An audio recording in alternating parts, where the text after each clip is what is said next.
أجنبي. وبيبدأ المسلسل مع البنت جيوان اللي كانت بتتكلم مع صحابها في جروب الجامعة، وبتعرف إن رئيسة الفصل عايزة تعاقب الطلبة بسببها. وبعد لحظات بنشوف رئيسة الفصل راحت تتخانق مع جيوان بسبب اللي عملته، وبتقولها إنها لو غلطت تاني هتعاقب الطلبة معاها. وبنشوف بعدها جيوان بدأت تفتكر اللي حصل معاها من فترة، وبنعرف إنها كانت قاعدة مع الطلبة وبيحتفلوا مع بعض.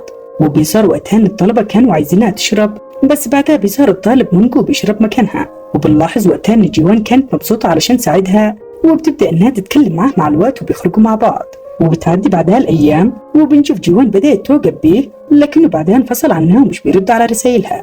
وبعد ما جيوان بتروح لصاحبتها لينسو وبتحكي لها باللي حصل، بتقول لها لينسو إن مونجو يبقى حبيب رئيسة الفصل. وبتقول لها كمان إن هما كانوا متخانقين وانفصل عنها لفترة، لكنهم بعدها رجعوا لبعض واتصالحوا. وساعتها جيوان بتعرف إن مونجو ما كانش معجب بيها، وإنه قضى معاها كام يوم علشان كان متخانق مع رئيسة الفصل. وبتظهر وقتها رئيسة الفصل وبتلاقي جيوان كانت بتتكلم مع صحابها، وبنعرف إنها عرفت باللي حصل وعلشان كده اتخانقت معاها. وبنرجع بعدها للوقت الحاضر وبنشوف جيوان كانت ماشية مع صحابها، وبتعرف إن معظم الطلبة مش بيحبوها علشان بتسبب لهم مشاكل.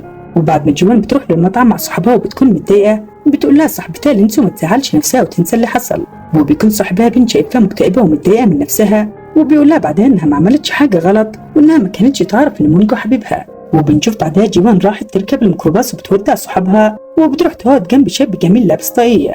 وبعد لحظات بنلاحظ إن جيوان كانت تعبانة وبتنام على كتفه، وبيكون الشاب الجميل مستغرب إنها مش بيصحيها. وفي تاني يوم بنشوف جيوان اتنقلت لبيت جديد، وبتكون عايزة تقعد جنب الجامعة وتنجح في مستقبلها. ومع مرور الوقت بنشوفها بدأت تذاكر وبتنظف في البيت، وبتلاقي بعدها صحابها جم للبيت ويسهروا عندها. وبتكون جيوان متعصبة بالنوم وعايزة تذاكر، وبتمشيهم بعدها من البيت وبتقعد لوحدها. وفي تاني يوم بنشوفها كانت في الجامعة مع صحابها، وبيروح صاحبها بين علشان يشتري أكل. وبعد ما جيوان بتمشي من المكان وبتروح تشتري مشروب، بتلاقي الشاب الجميل ظهر تاني، وبتعرف إنه بيتعلم معاها في نفس الجامعة. وبتلاقي وقتها بدأ يديها المشروب الخاص بيه، وبيمشي بعدها من المكان وبتبقى مستغربة منه. وفي يوم بتكون جيوان شايفة الشاب الجميل وهو بيلعب كرة سلة، وبتلاحظ إن البنات كلها معجبة بيه. وبالليل بتروح جيوان تقعد لوحدها، وبتلاقي الشاب الجميل جالها وبتعرف عليها. وبعد ما جيوان بتعرفه على نفسها وبتقوله إن اسمها جيوان، بتعرف بعدها إنه بيتعلم في الفصل اللي جنبها واسمه هان. وبعد لحظات بتظهر صديقة هان وبتتكلم معاه، وبيمشي بعدها هان معاها وبيودع جيوان. وفي تاني يوم بنشوف هان راح للفصل بتاع جيوان وبيتعلم معاها، وبيعرفوا بعدها إن المدرس إنه عايزهم يشتغلوا على مشروع مع بعض. وبتعرف بعدها جيوان إن رئيسة الفصل وحبيبها مونجو هيكونوا في المجموعة بتاعتها، وبتبدأ بعدها تتكلم معاهم عن المشروع اللي هيشتغلوا عليه. وبتكون رئيسة الفصل مش عايزة تكون المسؤولة بتاعة المشروع، وبتطلب من جيوان تكون المسؤولة بدلها.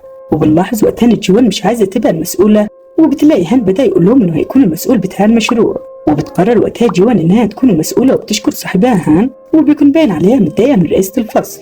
وفي تاني يوم بنشوف جيوان بدأت تشتغل على المشروع مع صاحبها هان ومونجو، وبتعرف إن رئيسة الفصل تعبانة ومش هتعرف تشتغل معاهم. وبعد لحظات بيروح هان لجيوان وبيديها مشروب، وبيطلب منها بعدها يروحوا يتعشوا مع بعض. وبعد ما جيوان بتوافق على طلبه وبتمشي معاه، بتطلع بعدها موبايلها علشان تختار المطعم اللي هياكلوا فيه. وساعتها بتلاقي رئيسة الفصل كانت منزلة صورة على حسابها، وبتعرف إنها مش تعبانة وراحت تاكل مع صحابها. وبتقرر وقتها جيوان إنها تروح لها، وبتروح بعدها للمطعم مع هان وبتتخانق معاها. وبتبدأ بعدها رئيسة الفصل تكتب عليها وبتقول لها إنها بقت كويسة، وبتكون جيوان متضايقة منها وبتمشي من المكان. وبتلاقي ساعتها هان بدأ يتكلم معاها وبيهديها، وبتمشي بعدها جيوان من المكان وبتودعه. وفي تاني يوم بنشوف رئيسة الفصل راحت لجيوان وبتديها المشروب اللي بتحبه، وبتقول لها إنها هتبدأ تشتغل على المشروع وبتعتذر لها. وبنلاحظ وقتها إن جيوان كانت مبسوطة، وبتبدأ بعدها تتمشى مع صاحبها هان وبتقرب منه. وبنشوف بعدها هان راح لصاحبه المفضل وبيحكي له عن جيوان، وبيقول إنه بيكون مبسوط وهو معاها. وما صاحبه بيسأله إذا كان معجب بيها، بيقول له هان إنها بنت جميلة وإنه معجب بيها. وفي يوم بنشوف المدرسة بدأت تتكلم مع الطلبة، وبتعرفهم إن في مهرجان هيتعمل ولازم يكونوا جاهزين. وبيظهر وقتها إن جيوان كانت متضايقة من المهرجان، وبتلاقي صاحبها بين ولينسو كانوا مبسوطين. وبعد ما لينسو بتلاحظ إنها متضايقة وبتسألها عن سبب حزنها، بتقول لها جيوان إنها مش بتحب تقعد مع ناس كتير. وبيجي بعدها يوم المهرجان، وبنشوف جيوان كانت بتعمل الأكل وبتكون متضايقة، وبتاخد بعدها الزبالة وبتمشي من المكان. وبنلاحظ وقتها إن هان كان موجود في المكان وشايفها، وبيروح بعدها ياخد الزبالة من إيدها وبيساعدها. وبعد ما هان بيعرف إنها متضايقة بسبب كترة الناس اللي حواليها، بيقول لها إنه كمان متضايق وبيقرر ياخدها معاه. وبنشوف بعدها هان أخدها وبيروحوا للمكتبة، وبتكون جوان مبسوطة وبتسمع مزيكا. وفي تاني يوم بنشوف لينسو كانت قاعدة مع صحابها، بس بعدها بتقول لهم إنها هتمشي وبتودعهم. وبيكون صاحبها بنت شايفها جميلة وبيبدأ يفتكر أول يوم شافها، وبيقول إنها كانت طالبة جميلة وإنه معجب بيها. وبنشوف بعدها لينسو راحت تسهر مع صحابها من المدرسة، وبتلاقيهم كانوا بيسألوها إذا كانت معجبة بحد من الجامعة. وساعتها لينسو بتقول لهم إنها مش معجبة بحد، وبتتصل بعدها بصاحبها بن علشان يجي يوصلها. وبعد بن بيروح لها وبيتعرف على صحابها وبياخدها بعدها معاه علشان يرجعها للبيت. وبنشوف بعدها بن بدأ يعترف لها بمشاعره، وبيكون غيران من صحابها اللي راحت تسهر معاهم. وبتكون لينسو مصدومة من كلامه وبتقوله إن هم أصحاب مش أكتر، وبيتضايق بن من كلامها وبيمشي من المكان. وبتروح بعدها لينسو لصاحبتها جوان وبتحكي لها باللي حصل وإنها شايفة بن صاحبها مش أكتر. وبعد ما جوان بتقول لها إن بن شاب لطيف وبيحبها، بتقول لها لينسو إنها لو حبته هيتخانقوا مع بعض وهتخسره، لكنها بتحبه كصديق وعايزاه يفضل صاحبها. وبنشوف بعدها جوان راحت تاكل لوحدها، وبتلاقي هان كلمها في الموبايل وبيكون شايفها. وبعد ما هان بيروح يقعد معاها وبياكلوا مع بعض، بيمشي بعدها معاها علشان يوصلها. وساعتها هان بيبدأ يتكلم معاها وبيطلب إنها تخرج معاه في موعد بعد كام يوم. وبتكون جوان مبسوطة وبتقول له إنها موافقة، وبتودعه بعدها وبتمشي من المكان. وفي تاني يوم بنشوف جوان كانت بتشتغل جوه متجر، وبنلاحظ إنها كانت متضايقة من الزباين بتروح تتكلم مع صاحبتها. وساعتها صاحبتها بتقول لها على برنامج كويس، وبتعرف إن البرنامج هيديها فرصة عمل كويسة. وبعد ما جوان بتستخدم البرنامج وبتكتب اسمها وعنوان بيتها، بتنجح بإنها تلاقي وظيفة كويسة. وفي تاني يوم بتبدأ جوان تشتغل في المعرض، وبتكون المديرة مبسوطة من شغلها وبتشكرها. وبنشوفها بعدها راحت لصاحبتها لينسو وبتحكي لها عن الوظيفة الجديدة، وإن المديرة بتاعتها معجبة بشغلها وبتعملها بطريقة كويسة. وبعد لحظات بتعرف جوان إن هان بعت لها رسالة وبيفكرها إن هم اتفقوا يخرجوا مع بعض. وبنشوف بعدها جوان خرجت معاه وبيتمشوا مع بعض، وبياخدها بعدها للمطعم وبيعترف لها بمشاعره. وبتكون جوان متوترة ومش بتعرف ترد عليه، وبتروح بعدها تحكي لصاحبتها باللي حصل وإنها معرفتش ترد عليه. وأما صاحبتها لينسو بتسألها عن مشاعرها ناحيته وبتعرف إنها معجبة بيه، بتشجعها تروح له وتعترف له بمشاعرها. وفي تاني يوم بنشوف جوان راحت له وبتعترف له بمشاعرها، وبيكون هان مبسوط ومش مصدق إنها معجبة بيه. وبعد ما هان بيسألها عن السبب اللي خلاها ما تردش عليه امبارح، بتقول إنها كانت خايفة وقتها ومعرفتش ترد عليه. وفي يوم بنشوف جوان كانت عايزة تروح تتمشى معاه، بس بتلاقي حساسية ظهرت على وشها ومش بتعرف تروح له. وبنشوفها بعدها راحت للجامعة وبتكون مش عايزاه يتعرف عليها، لكنها بتخبط فيه بالغلط وبتمشي بعدها. وبتتقابل وقتها مع صاحبتها لينسو اللي كانت بتسألها إذا كانت بتهرب من حد. وبعد ما جوان بتعرفها باللي حصل وإنها مش عايزة هان يشوفها، بتعرف ساعتها لينسو إنها اعترفت له بحبها وبقوا مع بعض. وبتكون لينسو مستغربة منها علشان ما اتكلمتش معاها، بس جوان بتقولها إن هم قرروا ما يعرفوش الطلبة بحبهم. وفي تاني يوم بنشوف جوان راحت تتقابل مع هان علشان يتمشوا، وبتلاقي كان عارف إنها اللي خبطت فيه في الجامعة.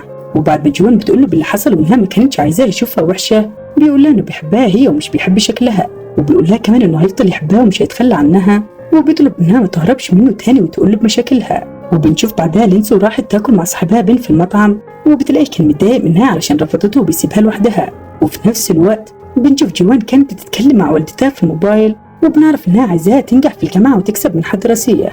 وبتقرر وقتها جوان إنها تفضل تذاكر، وبتعدي بعدها الأيام ومش بتتكلم مع صاحبتها لينسو. وفي يوم بنشوف لينسو راحت لها وبتكون عايزاها تخرج معاها، بس جوان بترفض وبتقول لها إنها عايزة تكسب المنحة الدراسية. وفي تاني يوم بتروح جوان تاكل مع حبيبها هان اللي كان بيقول لها إنه باين عليها متضايقة وبيسألها عن السبب. فبتقول لجوان إن صاحبتها لينسو عايزة تخرج معاها كالعادة وإنها عايزة تذاكر واتخانقت معاها. وساعتها هان بيقول لها إن لينسو صديقتها المفضلة وإنها لازم تعتذر لها ويرجعوا صحاب تاني. وبنشوفه بعدها أخدها معاه وبيخليها تقعد مع صاحبتها، وبتنجح جوان بإنها تتكلم معاه وبيرجعوا صحاب زي الأول. وفي يوم بنشوف المدرس بدأ يتكلم مع الطلبة وبيقول لهم يتبسطوا في الأجازة بتاعة الأسبوع. وبالليل بنشوف جوان كانت بتتكلم مع لينسو وحبيبها هان، وبيقرروا إن هم هيروحوا في رحلة تخييم. وأما جوان بتسأل لينسو عن صاحبها بن، بتقول لها إنه زعلان منها وبقاله فترة مش بيتكلم معاها. وبيقرروا وقتها جوان وهان إن هم هيساعدوها، وبيروحوا تاني يوم يتكلموا مع بن علشان يروح معاهم للرحلة. وبيكون بن رافض يروح معاهم في الأول، لكنهم بعدها بيقنعوه بيوافق. وفي تاني يوم بنشوفهم راحوا للرحلة مع بعض، وبتمشي بعدها لينسو علشان تغسل الأطباق. وبتلاقي وقتها صاحبها بن بدأ يساعدها، وبتسأله عن السبب اللي بيخليه يبعد عنها وبتعيط. وبعد ما لينسو بتقوله إنها كمان بتحبه وبتعترف له بمشاعرها، بيبدأ بعدها بن يعتذر لها وبيقول لها إنه مش هيتخلى عنها. وفي يوم بنشوف جوان كانت بتتكلم مع صاحبتها لينسو في الجامعة، وبتلاقي رئيسة الفصل جت لها وبتتكلم معاها. وبتكون رئيسة الفصل متضايقة من حبيبها مونجو اللي خانها، وبتعتذر لجوان علشان اتخانقت معاه وكانت غيرانة عليه. وبتقول لها بعدها إن في طلبة بيتكلموا عنها وبيقولوا إنها وهان بيحبوا بعض ومفيش حد يعرف بعلاقتهم. وبعد لحظات بتكون جوان ماشية مع صاحبتها وبتلاقي الطلبة كانوا بيتكلموا عليها، وبتتأكد إن هم مطلعين إشاعة عليها وإن رئيسة الفصل مش بتكتب عليها. وفي تاني يوم بنشوف جوان كانت رايحة للجامعة مع حبيبها هان وبتحكي له باللي حصل وإن الطلبة عرفوا بعلاقتهم، وبيقرروا وقتها إن هم مش هيخافوا من حد، وبيروحوا بعدها للجامعة وهم ماسكين في إيد بعض. وبنشوف بعدها جوان خرجت تاكل مع أصحابها وبيبدأوا وقتها يضحكوا وبيكونوا مبسوطين.